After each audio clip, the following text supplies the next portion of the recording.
That's exactly what I'm gonna do. I figured, can't be standing around like a stupid ass. You gotta always be doing something in this game. There's no point in sticking around with a thumb up your ass. Might as well be doing something.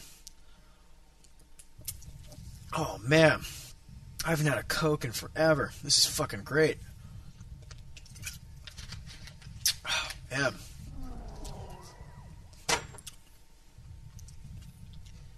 There's some good movies coming out soon, guys. Thinking about going to see some movies. Saw V for Vendetta. That movie fucking ruled. I saw a date movie and that shit was retarded, except for a couple moments. Anyway, so he's got the shrapnel grade that's owning the shit out of my archers. AoE's owning the shit out of my archers, but I just own the shit out of his expansion, so I'm TPing out. To tell you the truth, if I lose these archers, I don't really care, because at this point in the game, archers aren't going to do shit for me. They're just going to get owned, just like they just did. So when I get back to my town hall, I believe I kill off the rest of my own archers, because they're just taking up food, and that's costing me gold, and what I need is bears, and I don't need archers, so I need chimeras. Where is my chimera roost? It's not around. Okay. So. Oh.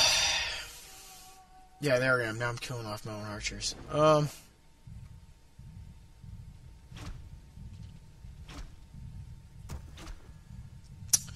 Good business here. Game's almost over. What the fuck time is it? Got a half an hour before I have to go to work. That sucks. I don't want to go to work, guys. I want to play Warcraft all day. By the way, I'll try and do a few shoutouts, and maybe if I have some time, I'll read a PM or two. I can't really guarantee it, but I'll try.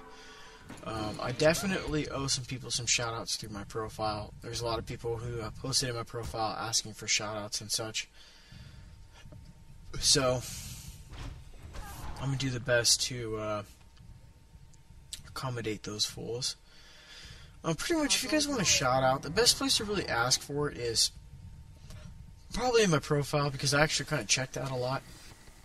As people put comments and stuff, I think it's kind of cool and funny.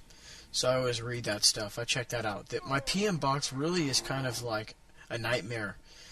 I go to my PM box and I'm like, fuck, dude, it takes like forever to answer PMs. I don't have time to answer them all the time. So I don't want to seem like an ass, but I can answer like 40 different comments in one post in my profile. And, you know, that usually works out a lot better. It takes up a lot less time. So you can find the staff profiles like right above the staff chat button or whatever. And you can post in there. If you want to send me a PM, I still read those too. I read everyone's work. It's not like I just ignore people all the time. Some people I ignore, but they deserve it. You know, you guys can understand. But anyways, here we go. I think this is pretty much going to be the final battle of the game. I mean, I finally got my Chimera roost up.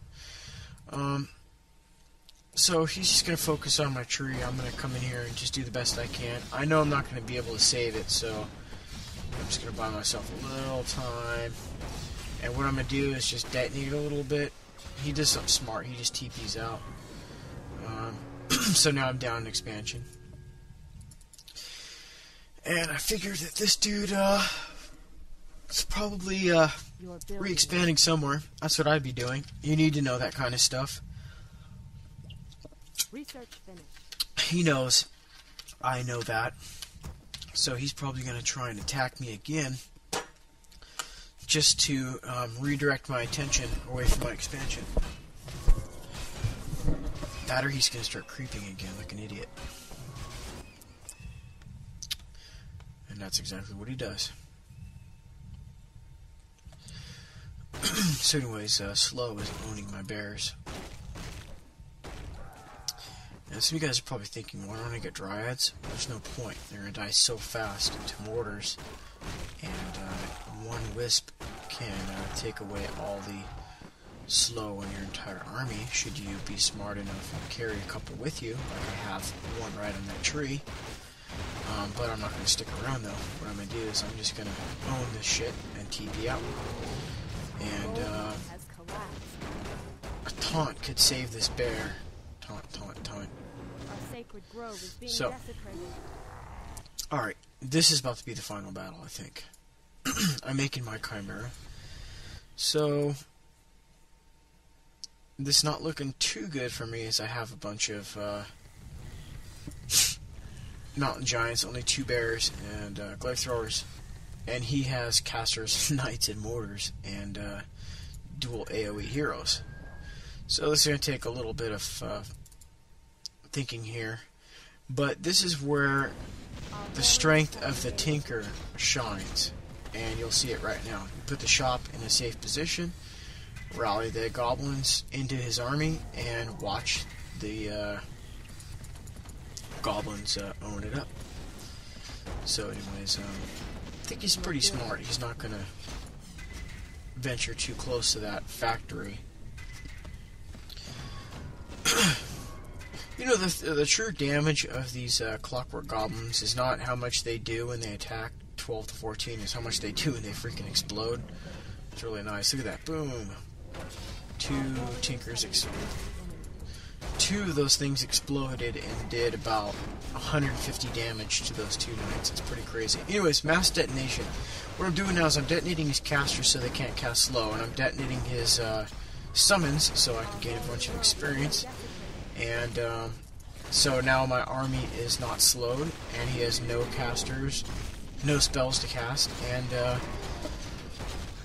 the buffs on his army are lost. He had Inner Fire and he had Roar on his army, and now he has none. I got level 6, which is totally sexy, and my Chimera is raping his army up the butt, because that is the perfect counter to dual AoE and the perfect counter to knights. And the best he can probably do is get rifles to counter the Chimera. He could probably do another probably smart thing to do is to get Dragon Hawks, but unfortunately if I have Hippogriff, maybe 2 or 3 Hippogriff more than he has Dragon Hawks, his whole Dragon Hawk army is going to get owned and my Chimera is going to be freed. He could go mass gyrocopters, but it really does literally take mass gyrocopters to counter Hippogriff and Chimera.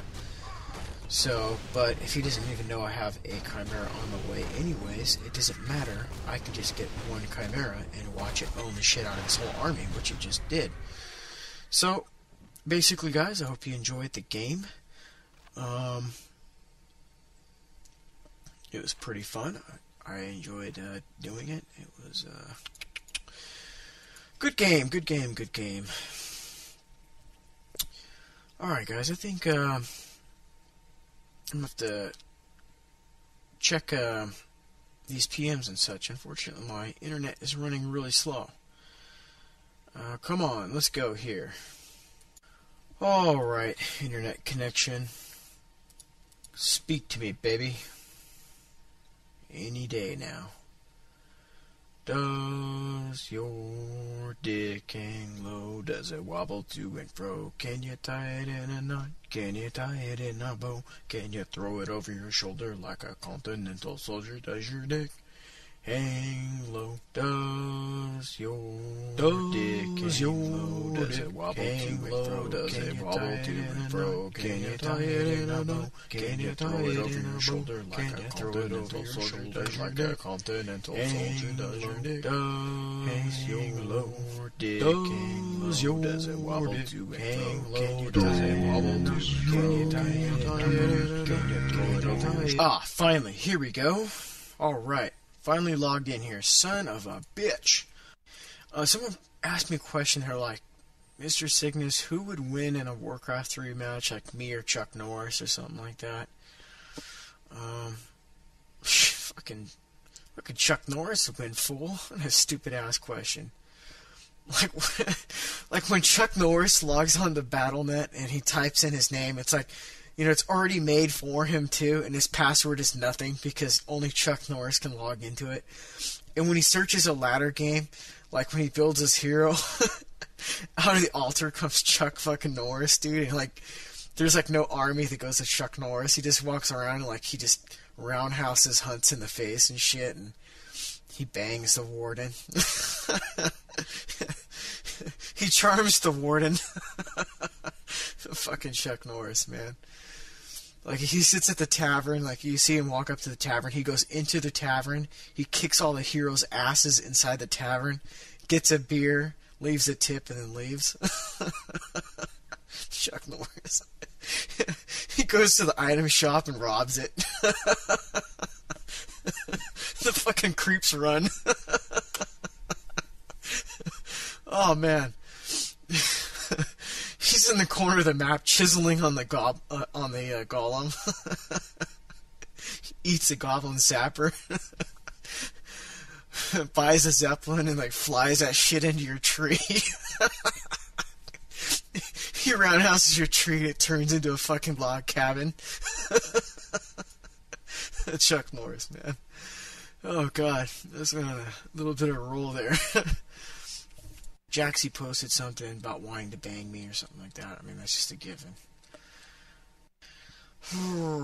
Pursuing a career in medicine. This one sounds serious. This one's from Lawcraft. Okay, I was wondering, Pip, what made you pursue a career in medicine? If for some reason the college I applied placed me in the pre-med program, and now I'm actually considering it. So I was wondering why you picked this honorable field. The answer is very simple.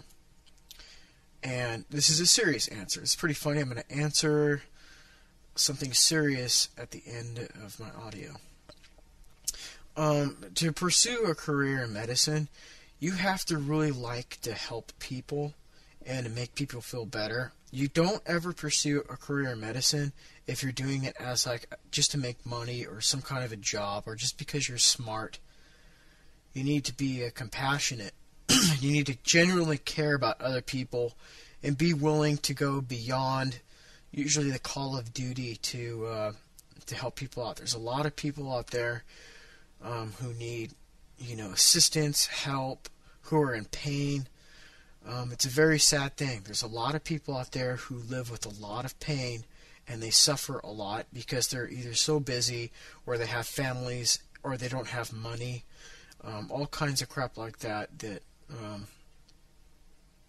causes people to live like this, or just because it's just the way how the cards are dealt to them. A lot of people have a lot of situations, illnesses, and back problems and all kinds of crazy things. So that's why I chose it. I didn't choose the field. The field chose me.